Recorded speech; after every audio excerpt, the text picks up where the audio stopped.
Lorena Sofia Gonzalez Fletcher, September 16, 1971, is an American politician currently serving in the California State Assembly.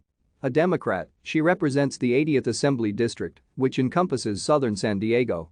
She was first elected to the Assembly in a 2013 special election to succeed Ben Hueso, who was elected to the state Senate in a special election.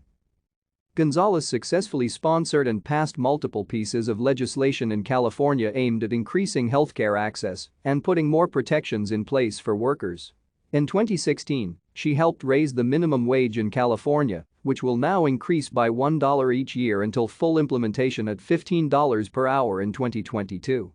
She introduced and is responsible for Assembly Bill 5, which passed in September 2019 and required many workers to be classified as employees rather than independent contractors, claiming it gave workers more protections under labor and minimum wage laws. Gonzalez attended public schools in San Diego County before earning a bachelor's degree from Stanford University, a master's degree from Georgetown University, and a Juris Doctor from UCLA School of Law.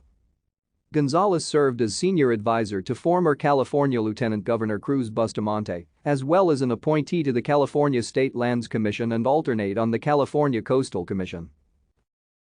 Thank you for watching. Like and subscribe if you would like to view more of our videos. Have a nice day.